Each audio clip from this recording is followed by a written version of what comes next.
Según las grandes historias de la Biblia, el rey Salomón, hijo de David, gobernó Israel hace 3000 años. Era conocido por su sabiduría, sus mujeres y su increíble riqueza. El rey Salomón superó a todos los reyes de la tierra en riqueza y sabiduría. Y cuando la rica, poderosa y exótica reina de Saba visitó al rey Salomón, le llevó regalos de la tierra mística de Ofir. Entró en Jerusalén con un gran séquito de camellos cargados de aromas y oro en abundancia. Pero ¿dónde estaba Ofir? ¿De dónde provenía todo ese oro? ¿Existía siquiera? Durante miles de años, desde antiguos griegos pasando por aventureros renacentistas y exploradores victorianos hasta científicos hoy en día, han buscado el origen del oro del rey Salomón. Un lugar misterioso que se llegaría a conocer como las minas del rey Salomón. Esta es la historia de un hombre que creyó haberlas encontrado. Y de hecho encontró algo, pero no era lo que esperaba.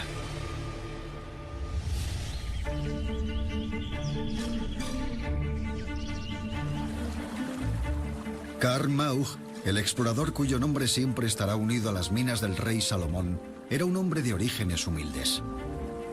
Mauch nació en 1837 en Stettin, una pequeña ciudad de Alemania. Su padre era carpintero y luego se alistó en el ejército. Mauch tenía 3 hermanos y su familia no era muy rica. Podría incluso decirse que era pobre. Pero de niño recibió un regalo que cambiaría su vida para siempre. Por su 10º cumpleaños, le regalaron un atlas mundial en el que África aparecía casi como un espacio en blanco en el mapa.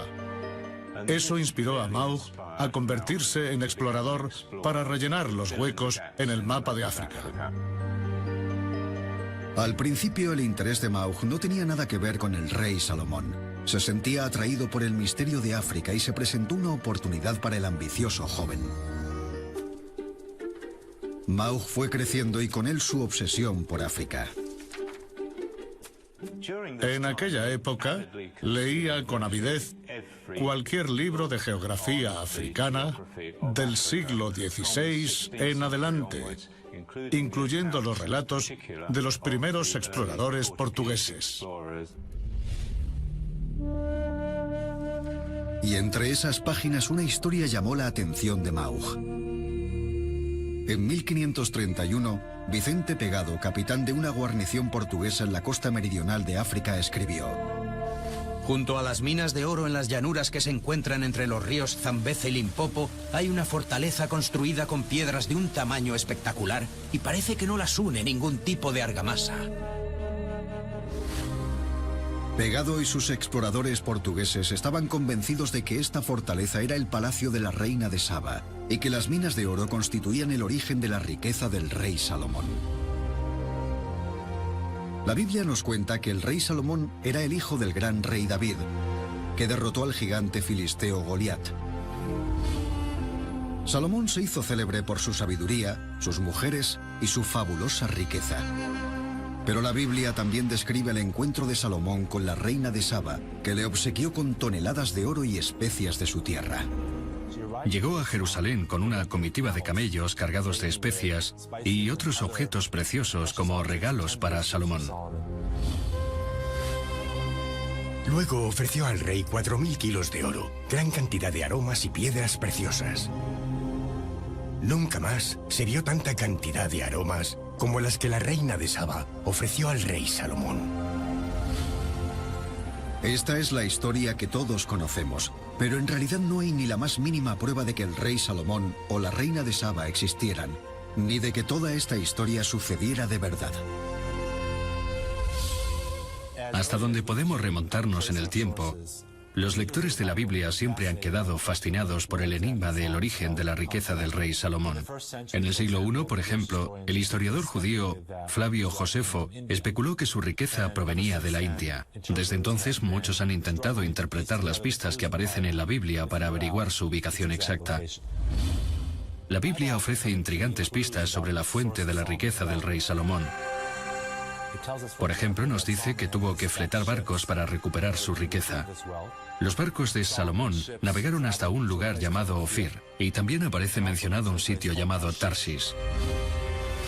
El rey tenía en el mar una flota junto con la flota de Girán y una vez cada 3 años llegaba la flota de Tarsis cargada de oro, plata, marfil, monos y pavos reales. Nadie conoce el significado exacto de las palabras Ofir y Tarsis. Ofir a menudo se ha asociado con el oro y algunos expertos creen que Tarsis se refiere al tipo de embarcación que usaban para navegar largas distancias. Se desconoce la ubicación de estos lugares.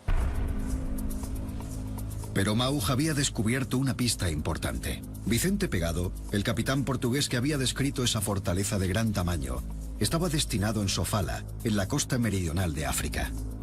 Los europeos que iban en busca de las riquezas del rey Salomón no solían leer la Biblia en hebreo, sino que acostumbraban a leer las traducciones al griego y latín de la Biblia. En la traducción al griego, la palabra Ofir aparecía con una S delante. Se escribía Sofir. Así que cuando los portugueses llegaron a un puerto en la costa de África llamado Sofala, establecieron una conexión lingüística entre el nombre de esa ciudad portuaria y la palabra bíblica para Ofir o Sofir, creyendo haber encontrado una prueba relacionada con el origen de la riqueza del rey Salomón. ¿Podría Sofala ser Ofir?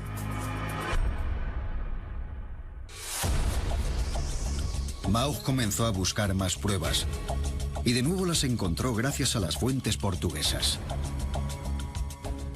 Un marinero portugués llamado Tomás López llegó a la ciudad portuaria de Sofala, al sur de África, en 1502. Fue recibido por musulmanes que le hablaron de algo que fuentes nativas habían descrito como muy curioso. Le describieron cómo barcos pertenecientes al rey Salomón llegaban una vez cada 3 años y extraían de una ciudad cercana cantidades ingentes de oro. Con los siervos de Salomón, fueron a Ofir y trajeron unos 16.000 kilos de oro para el rey Salomón. Tenían el nombre adecuado. Sofala era Ofir, y parecía que habían encontrado el oro. Así que si los portugueses estaban en lo cierto, podrían haberse topado con uno de los mayores hallazgos de la historia. Mauj estaba convencido de que las minas del rey Salomón estaban al sur de África y estaba decidido a encontrarlas. Pero era consciente de que no estaba lo suficientemente cualificado para ello. Así que durante los siguientes 11 años, dedicó su vida a prepararse para su expedición africana. Cada día se preparaba física y mentalmente para el día en que su sueño se haría realidad. Mauj era buen estudiante y le interesaban las ciencias naturales. Le habría gustado ir a la universidad, pero sus padres no contaban con los medios necesarios. Para pagar su expedición estudió magisterio y trabajó de tutor privado en Austria. Mauj estaba decidido a ir a África. Todos esos años no contó con ningún apoyo. No tenía dinero, pero seguía teniendo esos planes. Aprendió inglés, francés y árabe. Intentó adquirir conocimientos especializados, leyendo libros y revistas como Peterman's Geographies and News. En su tiempo libre estudiaba latín, medicina y astronomía. Visitó el Jardín Botánico y el Museo de Historia Natural de Gas, donde trabajaba de profesor en aquella época. Allí adquirió algunos conocimientos de botánica, geología e historia natural. Comenzó sus propias colecciones de minerales e insectos. En 1863 Mauj estaba convencido de que estaba preparado. Así que escribió a August Petermann, el editor de una respetada revista alemana de geografía. Pretendía venderse como un explorador en el que mereciera la pena invertir. Creo que intelectualmente, teniendo en cuenta mis medios modestos, he hecho todo lo que estaba en mi mano. Pero el cuerpo también requiere preparación para tales empresas. Caminando 10 kilómetros como mínimo al día, en todas las estaciones, en cualquier terreno, y a menudo sin comida ni agua hasta regresar al punto de partida, y siempre vistiendo el mismo tipo de ropa, he intentado fortalecer mi cuerpo. Aparte de eso, no he dejado de lado la gimnasia y la mosquetería. Soy de estatura alta y de constitución robusta. Teniendo en cuenta todos estos hechos, creo que soy capaz de participar en una expedición de estas características.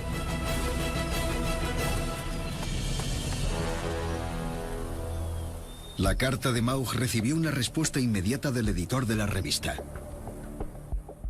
La respuesta de Peterman fue negativa y bastante descorazonadora. Le explicaba a Maugh lo difícil y agotadora que sería una exploración así. Pero le propuso a Maugh que si algún día llegaba a África, se plantearía publicar sus cartas o informes. A pesar del rechazo de Peterman, con 26 años y después de 11 de preparación, Maugh estaba listo para partir. Pero Maugh decidió pasar unos meses investigando en Londres antes de partir hacia Sudáfrica. Para entonces ya se le había acabado el dinero. Maugh trabajó en la cubierta de un barco de vapor para pagarse el viaje a Durban, Sudáfrica, donde llegó en enero de 1865.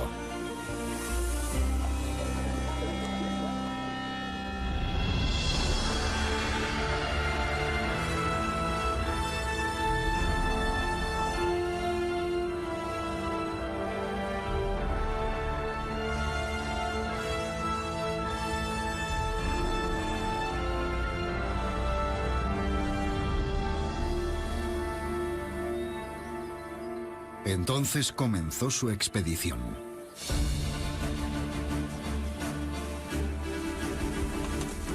Con lo justo y necesario, una pequeña brújula de bolsillo, un cuchillo de caza, una manta, materiales de dibujo y una pistola, Maugh se dispuso a explorar el sur de África en busca de la tierra de Ofir, en junio de 1865. He intentado aclimatarme, caminando diligentemente por el campo, sin preocuparme por vagar durante 2 o 3 días por terreno desconocido, sin comida, o por si tuviera algún encuentro desagradable con carnívoros de gran tamaño.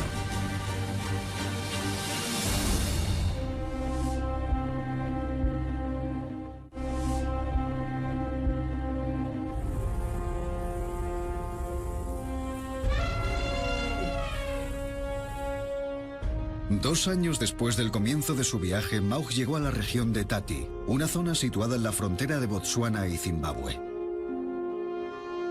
Con la ayuda del famoso cazador británico Henry Harley, Maugh realizó su primer descubrimiento importante.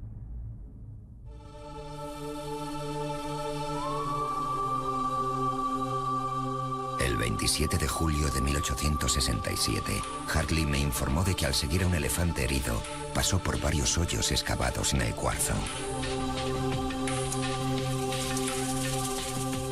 Llegué a un sitio que reconocí como una fundición.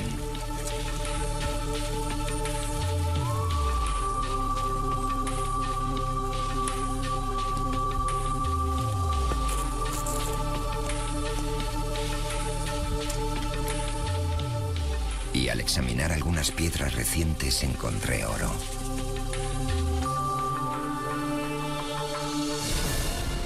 Entusiasmado, volví corriendo al campamento para comunicar la buena noticia. Cuando Maugh encontró el primer yacimiento de oro, se puso muy contento por haber realizado un descubrimiento de tal envergadura. Al día siguiente, Maugh encontró otro yacimiento de oro. ¿Podrían ser las minas del rey Salomón?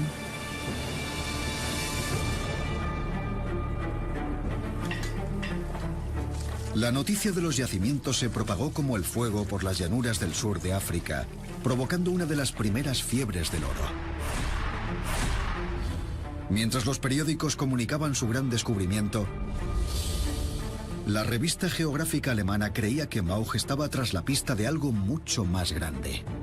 En cuanto a los yacimientos descubiertos por Maugh, no es improbable que sean idénticos a los de Ofir de la Biblia y a los lugares en los que Salomón obtuvo su riqueza en oro.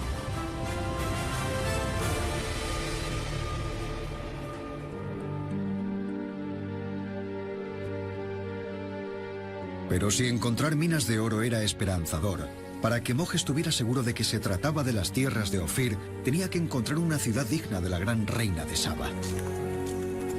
El mismo año que Maugh descubrió las minas de oro de Tati, empezó a oír rumores sobre una ciudad abandonada, con enormes muros de piedra, descritos por los lugareños como edificios fabulosos. A Maugh le dijeron que la ciudad se encontraba en el terreno montañoso que se encontraba entre los dos ríos más grandes del sur de África, el Zambeze y el Limpopo. En mayo de 1871, Maugh escribió confiado a la revista geográfica de su país para contar que quería dedicar su siguiente expedición al recientemente unido pueblo alemán.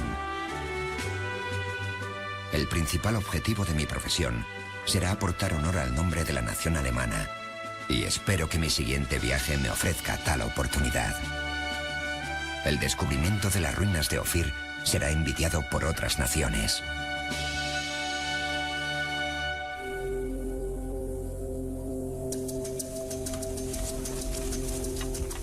Durante los 3 años siguientes, Maugh se dedicó a buscar las ruinas. Cazó elefantes y conejos para comer y sufrió mucha hambre y cansancio. Maugh intentó encontrar las ruinas durante un largo periodo de tiempo y a menudo fracasó y tuvo que regresar a los asentamientos europeos. Maugh sobrevivió a robos e intentó ganarse la confianza de las tribus locales. A lo largo de sus viajes tuvo que establecer alianzas con los jefes de las tribus. Temía a los nativos que le rodeaban y pensaba que incluso podrían matarle. Llegó a ser prisionero en Matabeleland hasta que llegó a un acuerdo para su liberación.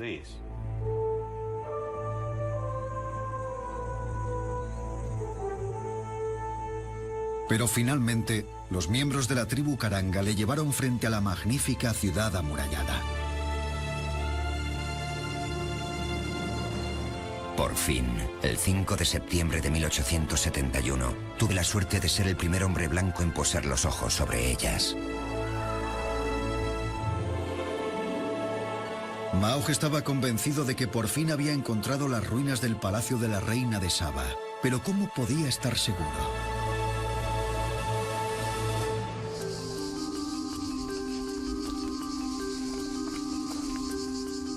Maugh se dispuso a examinar la estructura de las ruinas y descubrió que los muros estaban hechos de piedra y sin argamasa. Esto coincidía con la descripción que Vicente Pegado había hecho de las ruinas en el siglo XVI y que él había leído en su adolescencia. Junto a las minas de oro en las llanuras que se encuentran entre los ríos Zambeze y Limpopo, hay una fortaleza construida con piedras de un tamaño espectacular y parece que no las une ningún tipo de argamasa.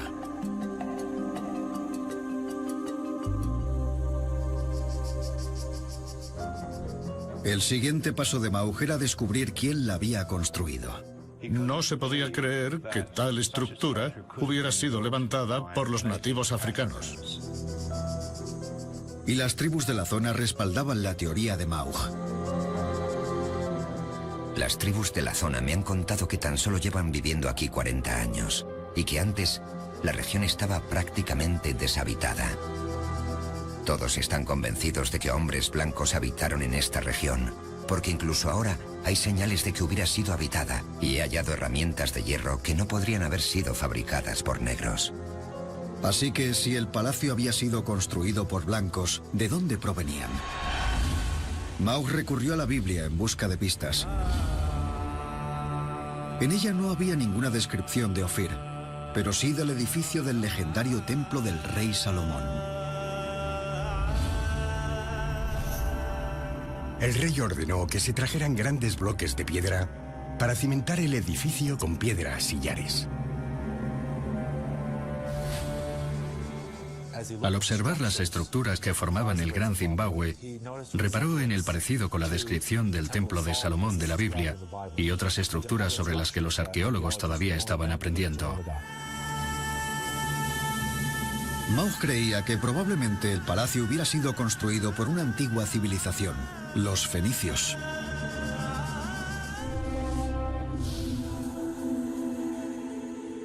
A mediados del siglo XIX, los arqueólogos habían empezado a excavar las colonias que los fenicios habían establecido por todo el Mediterráneo, así como en su patria, Fenicia, lo que ahora es el Líbano. Esto reveló a los europeos la existencia de una civilización compleja y de amplio alcance, anterior a los griegos y a los romanos, que se había extendido por todo el Mediterráneo y que había tenido un impacto en la cultura desde Oriente Medio hasta el norte de África. Todo eso azuzó la imaginación de muchos europeos que empezaron a creer que los fenicios eran capaces de recorrer grandes distancias. Los fenicios construían sus edificios sin argamasa, y en este lugar tampoco la había. Pero eso en sí mismo no era una prueba. ¿Qué más podría relacionarlo con los fenicios? De nuevo la Biblia ofreció una pista. Mencionaba que la madera de cedro era un material muy usado en aquella época. Y un techado de cedro en la parte superior, sobre las estancias. El cedro es una madera muy abundante en el Líbano. El lugar más obvio en el que buscar la madera era donde sostenía la estructura de piedra. Maugh no tenía ni los materiales ni la mano de obra necesaria para una exploración a fondo del lugar, pero tomó algunas muestras de la madera. Corté algunas astillas de las vigas que sostenían la entrada norte. La madera está en buenas condiciones y tiene un color rojizo. Comparándola con mi lápiz, veo un gran parecido, y por tanto supongo que corrobora otras hipótesis y ha de ser madera de cedro.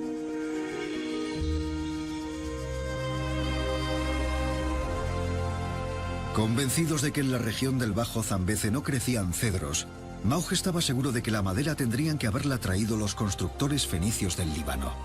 Como dice la Biblia, así pues, ordena que corten cedros del Líbano.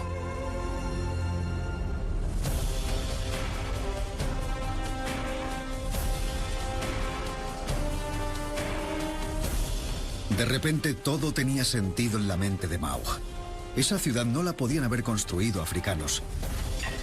Fue construida por fenicios, siguiendo el estilo del templo del rey Salomón en Jerusalén. Los fenicios usaron piedras sin argamasa y madera de cedro traída desde el Líbano para hacer las vigas. Y el nombre local para Sofala era Sofir, como Ofir en la Biblia. Y para rematarlo todo, Maugh también había descubierto las 2 minas de oro, la fuente de riqueza de Salomón. Eso debía ser todo. Creo que no me equivoco al suponer que las ruinas de las montañas son una imitación del templo salomónico del monte Moria. Y las ruinas de las llanuras, una copia del palacio en el que la reina de Saba se alojó durante su visita al rey Salomón. Además, coinciden con el estilo de los edificios fenicios conocidos. Árabes y nativos los habrían construido de forma diferente. Incluso el hecho de que no hayamos encontrado ninguna inscripción confirma mi opinión de que en ningún lugar está escrito que en el templo de Salomón hubiera inscripciones. Creo que Ofir es Sofala o Sofara, cuyo nombre conocen y pronuncian así en el interior. Para Maugh no había duda alguna. Ofir no estaba en Oriente Medio, sino que siempre había estado en el sur de África.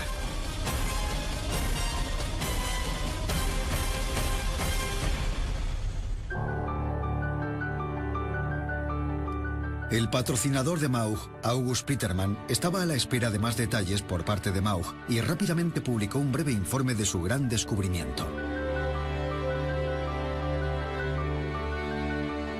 De todos es sabido, gracias a los periódicos, que el 5 de septiembre de 1571, Karl Maugh descubrió unas magníficas ruinas en un terreno montañoso entre los ríos Limpopo y Zambeze, a unos 60 kilómetros tierra adentro de Sofala, que según los relatos portugueses, estaba conectada con las expediciones a Ofir del rey Salomón.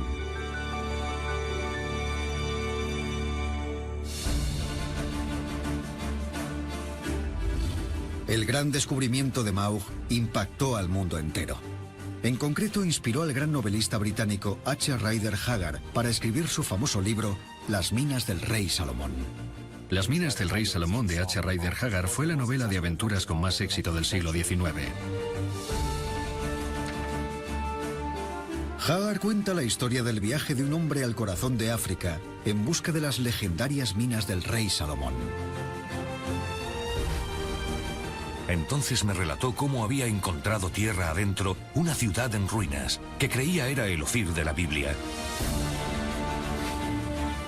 Cuando de repente me dijo: muchacho, ¿nunca has oído hablar de las montañas Sulimán al noroeste de Mushkolumbi? Le dije que no sabía nada. Bueno, me dijo, ahí es donde Salomón tenía sus minas.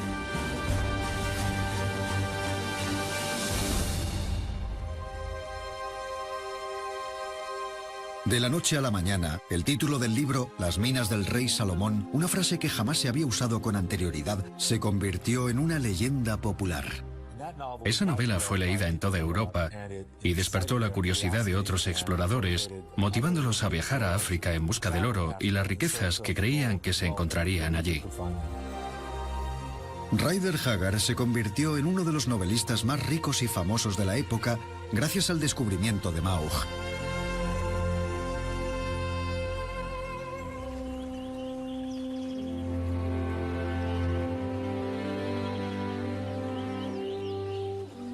El que no sacó mucho provecho de todo eso fue el propio Maugh. Cuando Maugh volvió a Alemania, esperaba que le recompensaran con un puesto en algún museo de historia natural. Pero creo que la falta de título universitario y puede que incluso su personalidad fueran aspectos que se lo pusieron difícil. Empobrecido y enfermo, Maugh se vio forzado a trabajar en una fábrica de cemento.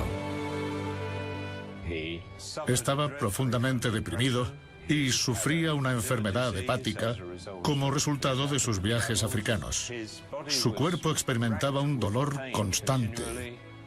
Según su vecino, a menudo estaba borracho porque los medicamentos ya no funcionaban, así que se dedicaba a beber alcohol.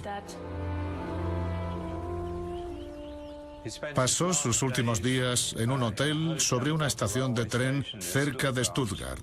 Dormía en un tercer piso y una noche que se quedó dormido en un sillón junto a la ventana abierta, se cayó por la ventana. Su vecino lo encontró a la mañana siguiente y lo llevó al hospital de Stuttgart. Se había roto la columna y tenía las piernas paralizadas. Karl Maugh, de 37 años, murió en el hospital pocos días después, el 4 de abril de 1875. No se sabe si su muerte fue accidental o autoinfligida.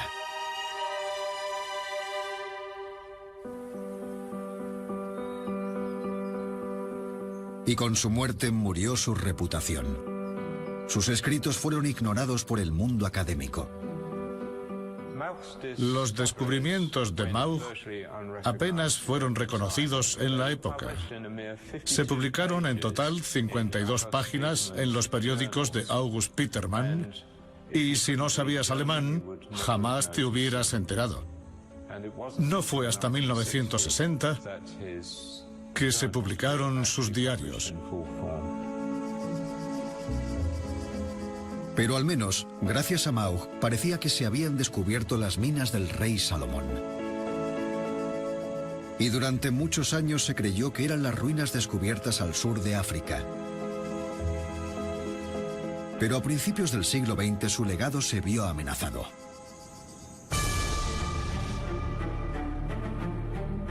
Entonces emergió una nueva generación de exploradores, una muy distinta. Atrás quedaban los días del romance y el literalismo bíblico. Había llegado la época de la arqueología y la ciencia. La arqueología bíblica comenzó a mediados del siglo XIX, cuando en su mayor parte teólogos y figuras religiosas intentaban confirmar la existencia de las personas, lugares y acontecimientos que aparecían en la Biblia. Con el tiempo, estos geógrafos y teólogos fueron reemplazados por arqueólogos profesionales. Uno de estos nuevos profesionales era el británico David Randall McIver, famoso por su enfoque científico de la arqueología.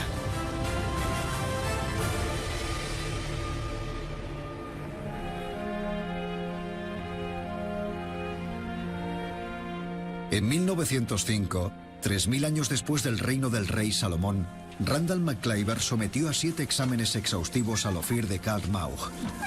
Lo primero que hizo fue datar la construcción de los edificios.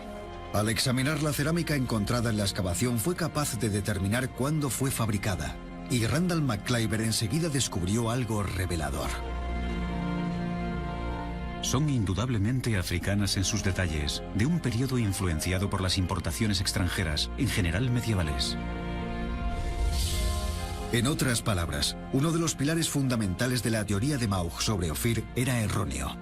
David Randall McIver fue la primera persona que identificó un origen medieval, y eso era muy importante, porque las tesis de orígenes extranjeros llevaban de vuelta a Karl Maug y a su interpretación bíblica, según la cual el Gran Zimbabue era mucho más antiguo de lo que era en realidad, miles de años más. Las ruinas del Gran Zimbabue no fueron construidas por una antigua y desaparecida civilización de hombres blancos, como se creía hasta ahora, sino que tienen un origen exclusivamente africano que data del siglo XIV. Otro de los descubrimientos clave de Maug sería cuestionado. Él estaba convencido de que los edificios habían sido construidos por los fenicios con madera y piedra traídas del Líbano. Randall McClyver evaluó y descartó sus interpretaciones como increíbles y no encontró pruebas que las ratificaran. Todo lo que David Randall McClyver encontró era idéntico a los materiales africanos. Así que dijo que claramente debía ser africano, no tenían ningún otro origen. No se puede demostrar que el estilo de los edificios presente ninguna influencia extranjera. Están ausentes todas las características de la arquitectura oriental y europea.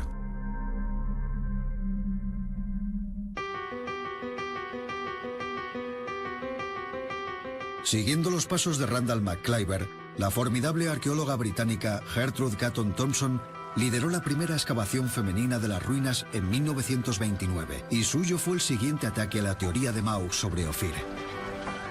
Gertrude Catton Thompson fue enviada por la Asociación Británica para dar una respuesta concluyente. Las excavaciones de Catton Thompson fueron las más profundas hasta la fecha. Abrió 6 trincheras alrededor de los edificios principales y excavó en zonas que no habían examinado los anteriores visitantes. Cuando hubo terminado de datar el sitio, declaró: Tras un examen de las pruebas existentes recogidas en todos los cuadrantes, no ha aparecido ni un solo artículo que contradiga la afirmación de que su origen es medieval. Si por indígena entendemos un origen procedente del país en el que se encuentran, entonces, en mi opinión, las ruinas son indígenas en el más amplio sentido de la palabra.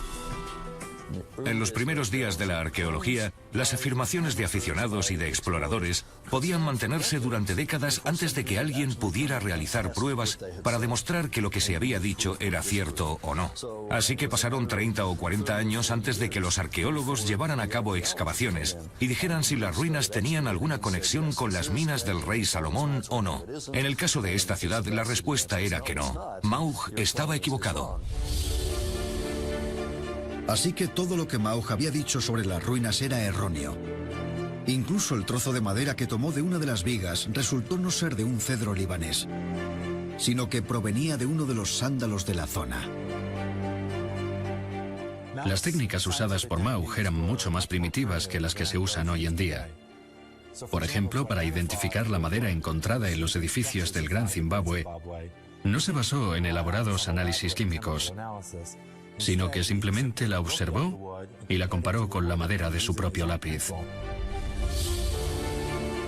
Y por supuesto, había otro factor. Maug era un producto de la época victoriana, en la que se tenía una opinión muy diferente del África negra. Maug estaba convencido de que el Gran Zimbabue debía haber sido construido por blancos, y la idea de que podría haber sido construido por los propios africanos no se le pasó por la mente, lo que concuerda con el pensamiento europeo de la época de que la población indígena africana era un pueblo naturalístico, incivilizado, sin historia ni cultura desarrollada. Creer que el Gran Zimbabue podría haber sido construido por un pueblo africano habría sido una contradicción con este punto de vista firmemente establecido. ¿Significa todo esto que los esfuerzos de Karl Maug fueran en vano? Extrañamente no. A pesar de que las conclusiones de Maug fueran ridiculizadas, su descubrimiento de una antigua ciudad de 1871 se convirtió en uno de los hallazgos arqueológicos más importantes de toda África.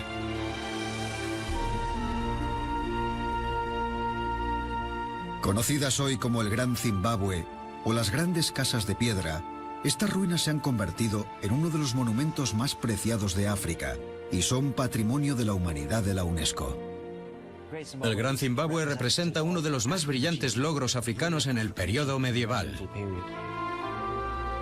Las pruebas arqueológicas sugieren que el Gran Zimbabue fue construido entre el siglo XII y el XV por los antepasados de la tribu Shona, que se asentó en la región casi 1000 años antes y que todavía viven en Zimbabue hoy en día. Pasó de ser un pueblo campesino a un reino próspero política y comercialmente entre 1150 y 1450, con una población de más de 10.000 habitantes.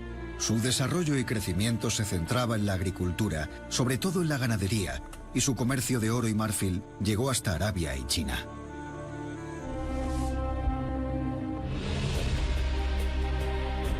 Nadie sabe con exactitud por qué se produjo el declive del Gran Zimbabue, ni por qué fue abandonado en el siglo XV, pero muchos sospechan que fue debido al colapso del comercio, a la inestabilidad política y al hambre.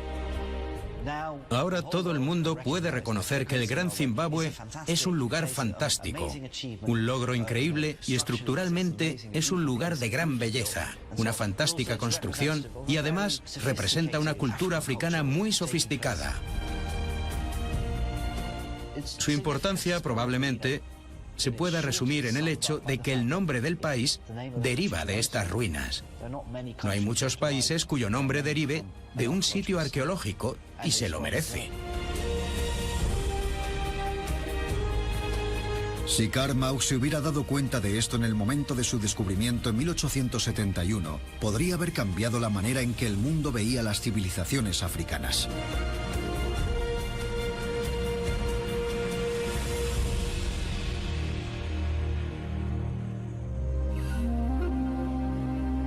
Pero por supuesto nos queda otra pregunta. ¿Significa todo esto que la historia de las minas del rey Salomón es simplemente una leyenda sin ninguna base histórica real? De hecho, en la Biblia no se mencionan las minas del rey Salomón. Se menciona la riqueza de Salomón, así como su sabiduría y sus mujeres, eso sí. Pero no dice de dónde provenía su riqueza. Todo se lo inventó Rider Haggard en su novela Las minas del rey Salomón. Y como arqueólogos, no nos podemos basar en una novela escrita en los últimos 100 años para dictarnos lo que tenemos que buscar. En los 100 años posteriores a la muerte de Mauch, no se encontró nada que pudiera confirmar la creencia de que el rey Salomón o sus riquezas existieran.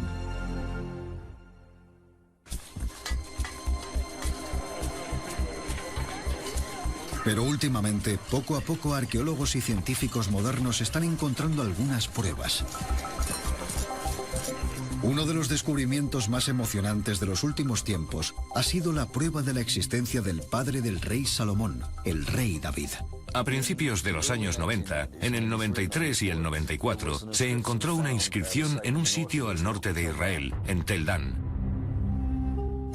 Era una inscripción antigua de mediados de aproximadamente el siglo IX a.C.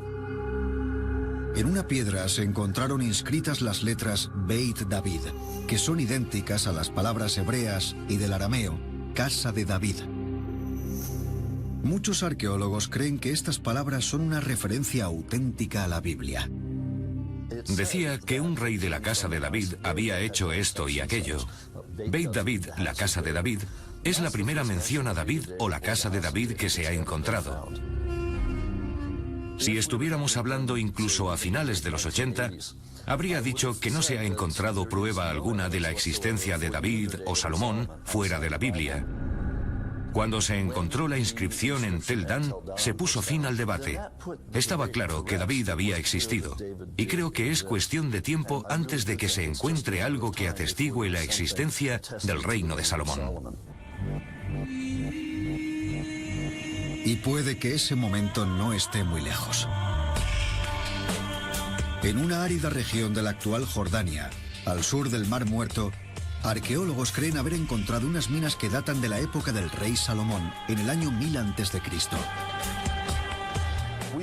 Hemos encontrado cientos de minas antiguas, fundiciones de metal, y hemos decidido, basándonos en los restos de la superficie, que podríamos comenzar una excavación intensiva en uno de esos lugares, Jirbat an-Najas, que en árabe significa las ruinas de cobre.